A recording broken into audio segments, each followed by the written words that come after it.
And what became very clear, especially in the halls of the United Nations and international diplomacy, is that the quality of the advice is not determined by the size of the giver. It was the alliance of small island states, AOS as we call it, a group of 40-something small islands that got together and went to the United Nations Environmental and Development Conference in Rio de Janeiro. That was called the Earth Summit. And there they pushed for the inclusion of climate change into the agenda against tremendous resistance from third world countries and obviously from the larger countries as well. But by using their weight in numbers, they got it onto the international agenda. And climate change has since Rio remained on the international agenda, as we all know. It was clear that tourism was the largest voluntary transfer of resources from the rich to the poor in history. Of course, seasteading is a tremendous potential for small island states because of the fact that, again, they're using the ocean to continue their existence. Then people can remain there.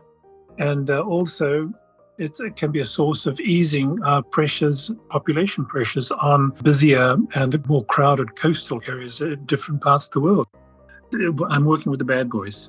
The thing is that the extractive industries, in my book, are pretty bad because no one tells them how to be good. I mean, the oil companies and companies associated with them, statistics show that their drive for responsibility is responsible for the vast majority of carbon savings in the world, around the world.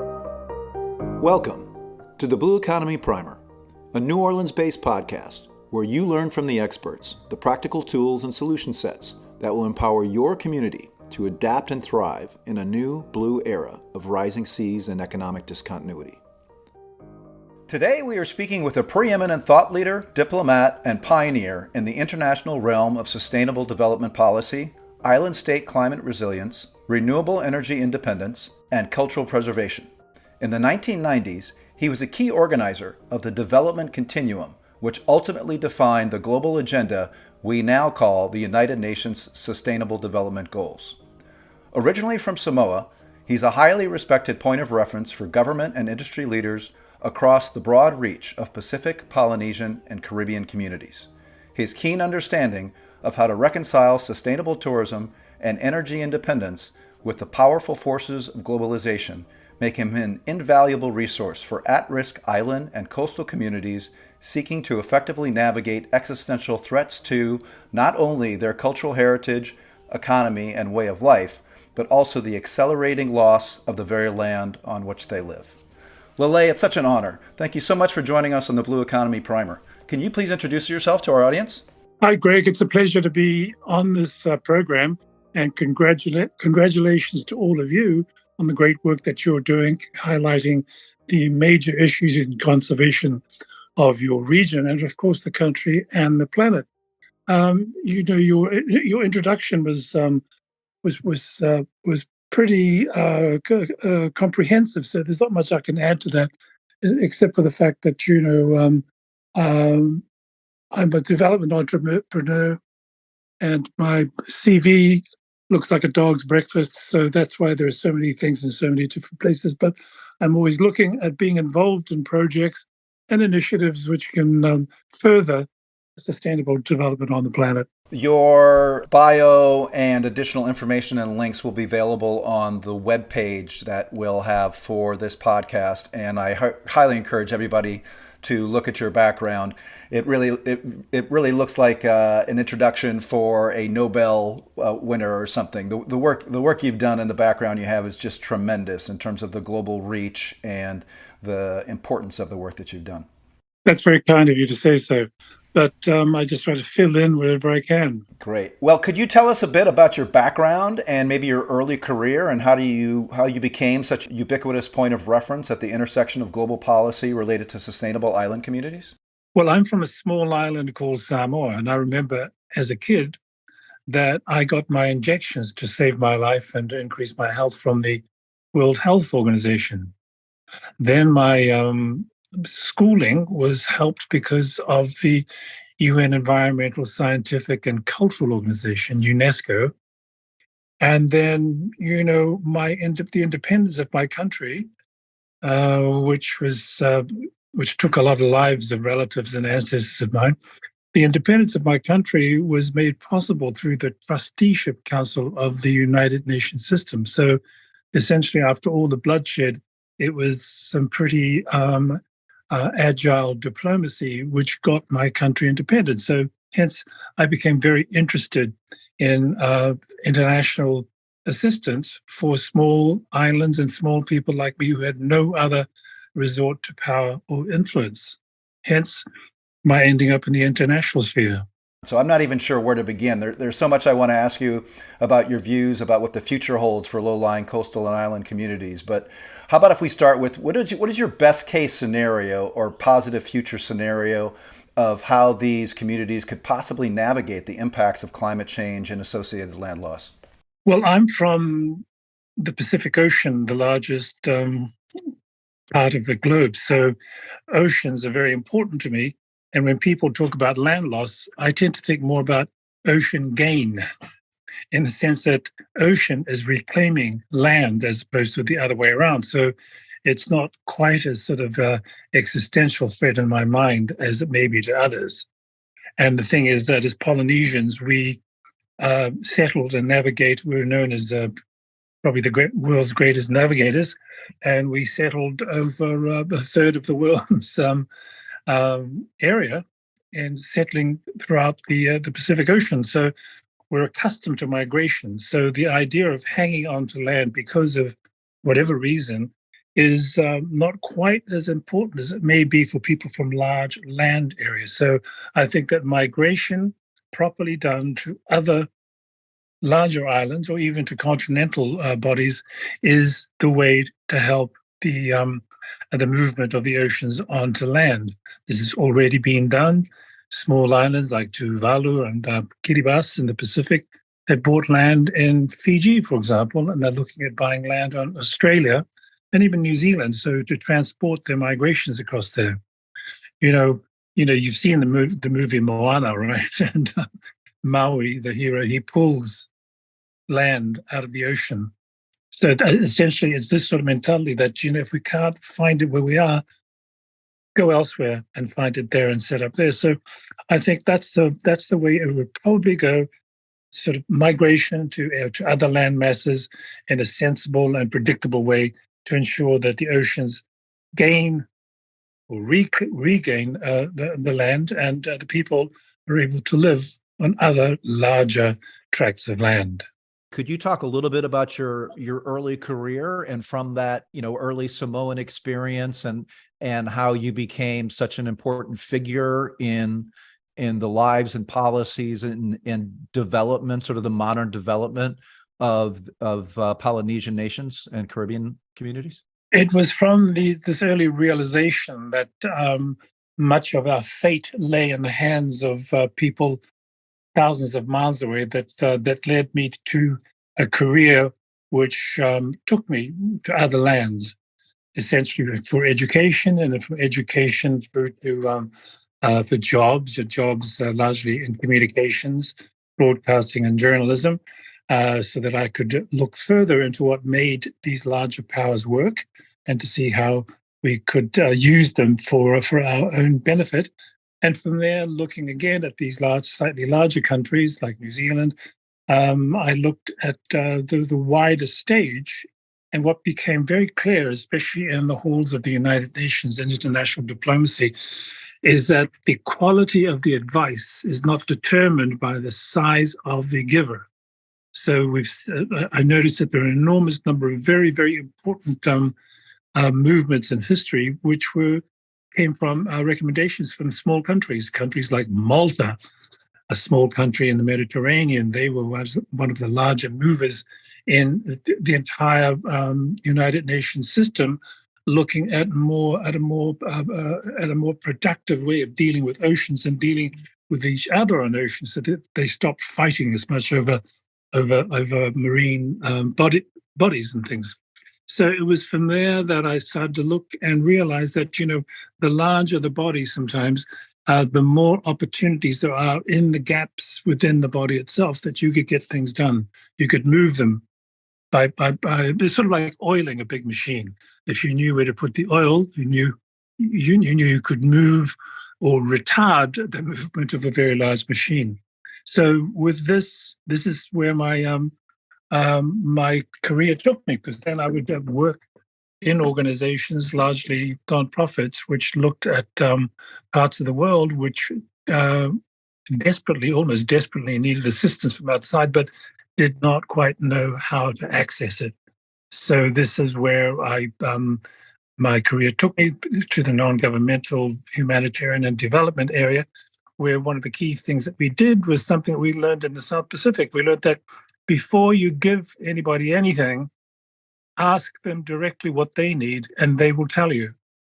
This is the only way to do it, because if you go around the developing world, you will see hundreds, if not thousands, of wells which are unused because people have come in and dug wells in areas which the locals did not want them to dig a well for various reasons. Either they could have been holy ground or taboo areas, but this sort of stuff, it sort of saves a lot of resources of the donor, and it saves an awful lot of anguish and angst for the recipient. So, aid and development aid is a two-way thing, and you need both parties to agree on the best direction to move. And so that's why I moved in that area.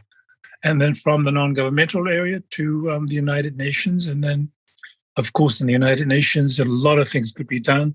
And there's a lot of work that could be done to help smaller countries decolonize.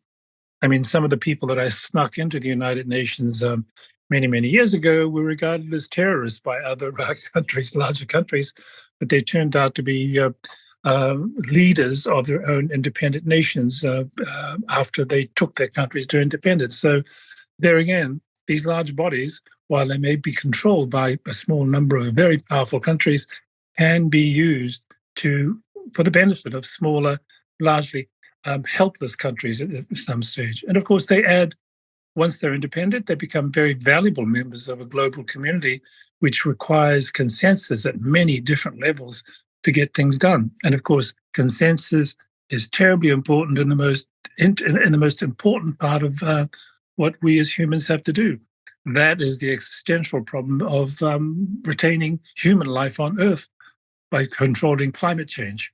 And this, again, was helped because of small island countries. It was the alliance of small island states, AOSIS we call it, a group of 40-something small islands that got together and went to the United Nations Environmental and Development Conference in Rio de Janeiro. It was called the Earth Summit.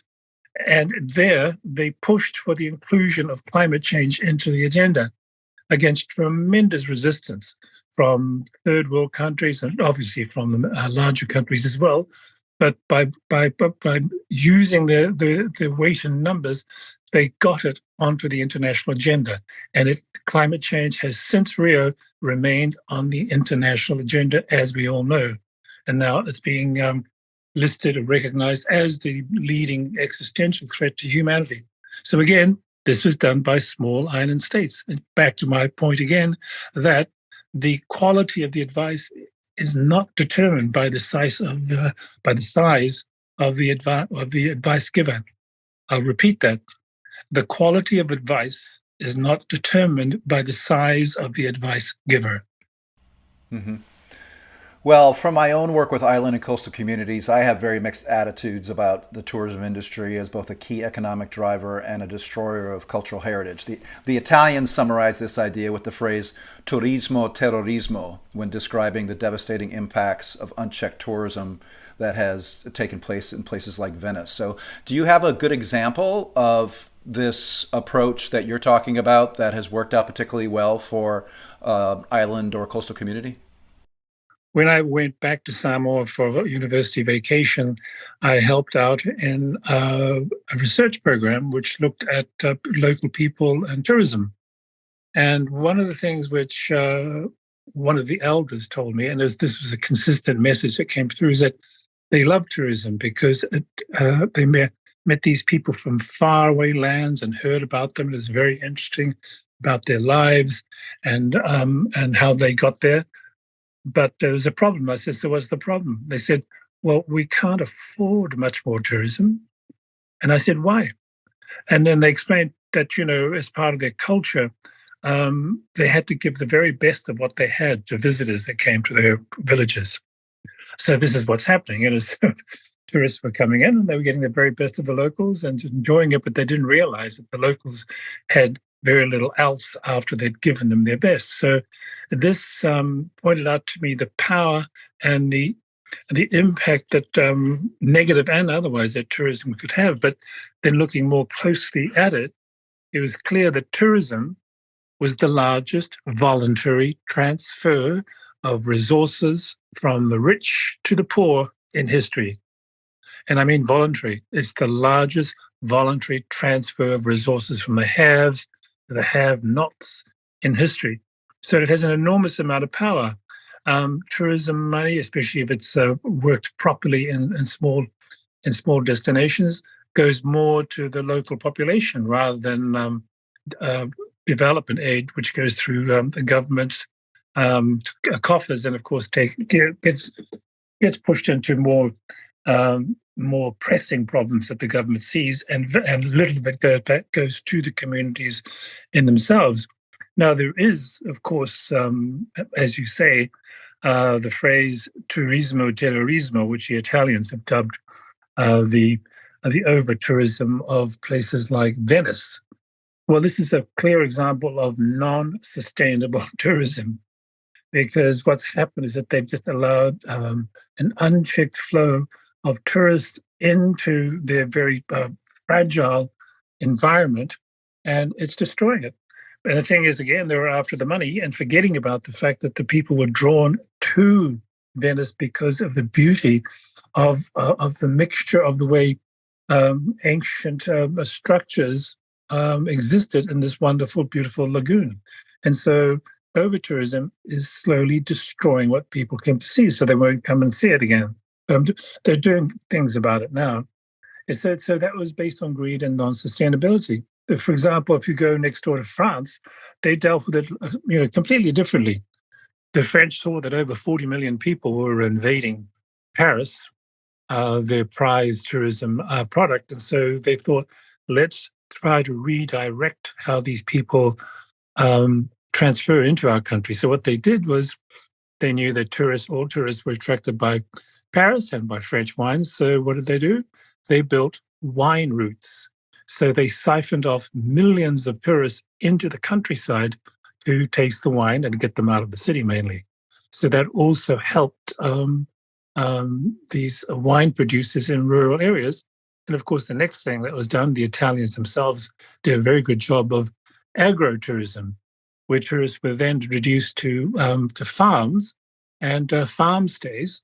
And again, it boosted the agricultural communities and gave tourists another way of looking at the country. For example, in Central America, I was working with the coffee producers of Guatemala.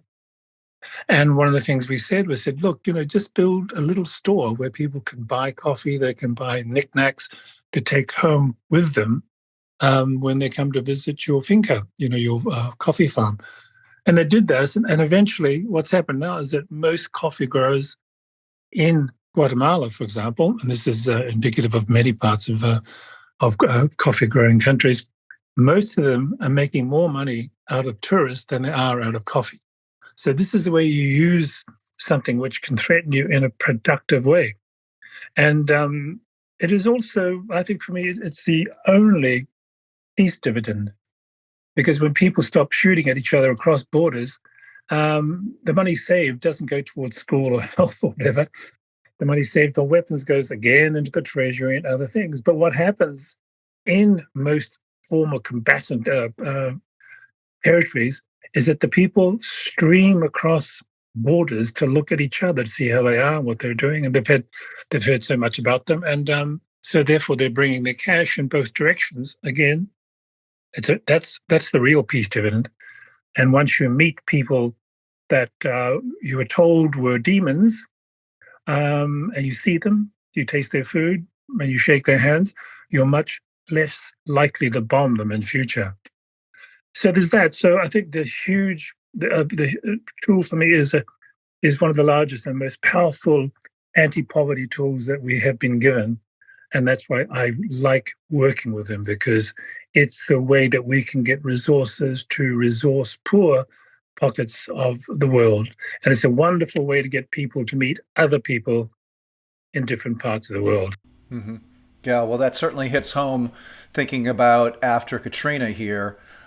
I came to the first Jazz Fest right after Katrina, and certainly tourism and the expansion of tourism since Katrina has been a key economic driver in New Orleans. On the question of culture, for example, I mean, what other industry is there that people complain that they cannot spend enough of their money?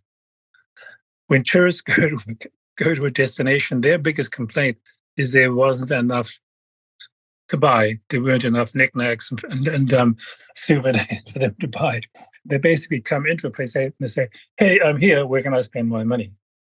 And another thing is that, in terms of cultural effect, what happens is that, the tourists will go to a hotel and they hear the local band and they see a couple of dances and hear a couple of local songs and they like it and they say, well, we're staying here for a couple more days. Can we hear more songs, more chants, hear more about your culture? And then, these young people that are entertaining the tourists, they suddenly realize, oh my gosh, we should have listened to our grandparents when they were singing those chants, which we don't remember anymore. So they go back to their grandparents and they say, teach us those dances, those chants, and those stories. The tourists want to hear it. And so what happens then is that tourism is reviving the cultures of these small countries and destinations. And then what happens is that people have cultural festivals. And then again, countries where which may have been colonized, the first thing that colonizers do is try to dampen or wipe out the local culture. So now you have festivals, which glorify and celebrate the cultural heritage of different locations. So there again, that helps the cultural status of a country. And also the money goes to education. So kids get educated. The schools are better. And then the schools are better and the medical facilities are better, because you have to have good medical facilities to treat tourists. That's the first priority. And then the added benefit is that then the locals benefit from that as well. It's great to hear a positive spin on tourism. So switching to blue economy, what does the blue economy and blue technology development mean to you? And how does it relate to sustainable economic development for resilient island communities? The isolation of many small island developing states is the biggest deterrent to investment there. So they then have to rely on primary products like, bananas, coconuts, cacao, and things which are then transported thousands of miles away and then takes ages to be reimbursed for them. And it also takes up a lot of very valuable land, because islanders know full well that their islands are small and they can't keep growing bananas everywhere because they need it for other things. Anyway, so I think that with technology, blue tech, and such things, I think that what it's possible with local education and the application of certain technologies, that it would be possible to train our younger people in the type of technical knowledge which is required in other parts of the world, so that eventually we'll be importing our brains and not exporting bananas to other countries. So that, I think, is a huge benefit for small island states as we move forward. And then, of course, less reliance on the export of primary produce means that they can use the local land, much better for local uses rather than for the needs of those thousands of miles away. Related to that land scarcity issue, you and I met while collaborating with the Seasetting Institute on the proposal for a floating community in French Polynesia. What potential do you see for seasteading in this mix of blue technologies and blue economy development models? Of course, seasteading is a tremendous potential for small island states, because of the fact that, again, they're using the ocean to continue their existence. And I think that there's a lot of work that can be done in the seasteading space, and I look forward to seeing how it develops, because then people can remain there. And also, it can be a source of easing pressures, population pressures on the more on the busier and the more crowded coastal city areas in different parts of the world. So yes, seasteading is a very valuable option for sea level rise. So, what do you see as some key technology breakthroughs that could be game changers for small island communities? Renewable energy from oceans, I think, is the biggest breakthrough for islands. For example, I'm a big supporter of ocean thermal energy conversion, OTEC or OTEC, because what it does essentially is uh, uh, it draws colder water from the depths and passes it over warmer surface waters to produce steam, which drives turbines to produce electricity on shore. That, of course, is a hideously simplistic way of looking at it, but that's essentially what it does. You're basically creating renewable energy out of the ocean. And then before it goes back to the ocean, it can be pumped through mariculture farms so that the nutrients from the depths can be used for agriculture or mariculture, if you like. And then again, from there, it's piped under the earth to produce what we call cold agriculture, where the colder water goes under plants, and then you get what they've seen in Hawaii with this is they've got cucumbers which are about 5 feet long, because the cucumbers were fooled into thinking that they're in a cooler climate, so they grow larger. And then from there on, the pipes then move into a facility whereby condensation from that water is used as a source of fresh water. So it has multiple uses, OTEC, and it's something which new gains have been made every single week almost. And I think that this eventually will be the key, not only for small island developing states, but also for coastal states. And as you know, most of the Earth's population live in coastal cities, and that could help enormously reduce the reliance on fossil fuels. It's also for small islands, the benefits that they make from tourism is leaked out by paying for the import of very expensive and highly polluting oil and fossil fuels to drive their energy requirements. So, it's a huge issue, and I think that ocean thermal energy conversion and other marine sources of energy like wave energy and current energy.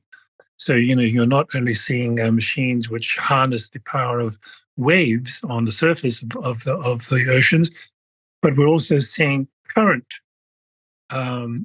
capture, where you have machines lying on the bottom of the ocean, which doesn't disturb anything, and that converts the current into currents, if you like. And so these sort of technologies, I think, are going to benefit small island states, and I think it'll be financed also by large coastal cities, which also see the benefits of their own need to decrease reliance on fossil fuel use. I wanted to ask you a little bit more about the water energy nexus. So, as you know, that's the idea that reliable freshwater infrastructure requires a disproportionate amount of energy expenditures, and reliable energy infrastructure typically consumes a disproportionate amount of water. Is there anything particular about that freshwater side of the energy water nexus that you're seeing as promising technology or solution sets that are coming up? Here again, ocean thermal energy conversion, as we heard, can produce water from condensation from water drawn from the depths in limited quality, but also the advances in desalination are quite encouraging. And so we're seeing all types of desalination processes, which takes the salt and makes the salt edible, if you like, as well as the fresh water. So I think that this area is certainly worth watching, and will be, and it's moving very, very quickly. Thank goodness. So, what are some favorite key benchmarks or statistics that crystallize the climate crisis for you, perhaps related to those now inevitable impacts we will see on coastal and island communities around the world? For me, the key benchmarks about climate change and the urgency of dealing with it, sea level rise, of course, because we're seeing so many small island states being inundated and facing the need of migration, because you cannot build seawalls to stop such rise. So this raises the whole question of migration of people and where they go and how to deal with it. Then the storms, of course. Climate change is not causing necessarily more storms, but it's making the storms that we have much more violent. So they're causing a lot more damage. And the thing is, a storm which is only, which is not as strong as a normal hurricane, if you like, they'll stay around longer, which means that they're slower and slower. What they do is that then they'll suck more salt out of the ocean and pour this over the land. And of course, salt will kill most of the vegetation. So that's the danger of that. So these, for me, sea level rise and its effect on coastal areas, plus the effect on storms and other meteorological issues. These are key benchmarks to watch. And I think these are things that we should be addressing to cope with. Absolutely. So what's next for you, Lelei? What are you most excited about in your personal or professional journey? I like working with pariahs, as I say. I like working with the bad boys. The good boys, everyone's looking after the good people. But I think that the bad boys, if given an opportunity, can actually do some good. For example, the mining industry, the extractive industries are pretty tough, as is the oil. And then, of course, the insurance industry is huge, but everyone complains about them taking their money unfairly and blah, blah, blah. So with the International Finance Corporation, one of the projects which I launched was what I call R4R, which is risk for responsibility. So in essence, what we're trying to do is working with the reinsurance industry, which people don't know very much about, but it's a multi-trillion-dollar business which controls the insurance industry and therefore the premiums that we all pay. So the idea is that for every inch of responsibility that the extractive industries make, like the mining and in terms of the mines trying to restore the land that they've dug up, then this would be reflected in their premiums, and the reinsurance industry would pass this message on to the insurance industries. And then again, this would be reflected in decreased premiums for the extractive industries. I'm working with the bad boys. The thing is that the extractive industries, in my book, are pretty bad because no one tells them how to be good. So this is one way of making them better citizens and more conservation minded. And I think also that by working with the large extractive industries like the oil industry, you get a lot done quicker once they see the value of being environmentally conscious. I mean, the oil companies and companies associated with them, statistics show that their drive for responsibility is responsible for the vast majority of carbon savings in the world, around the world. So, whenever a large oil company makes themselves slightly more green and conscious, then huge amounts of carbon is not pumped into the air. And another thing that's taken my interest is humanitarian. So I'm working with a group which is looking at repurposing the tourism industry as a humanitarian assistance asset. So that, for example, we're developing models so that we can repurpose the hotels and resorts in different parts of the world to be humanitarian response facilities, because people don't think about them. And international relief agencies spend so much of their budgets, which should be going to people, on looking at things which hotels can provide right on the spot and quickly and much more effectively. And then for the longer future, I'm a Polynesian from Samoa. We like sort of traveling as far as we can. We like to see what's across on the other side of the horizon. So I think that quantum, the advances in quantum are fascinating to me because this takes one way beyond the horizons that we know. So I know very little about it, but what I can detect, this is going to give us a lot of very, very interesting directions for we as a species to move.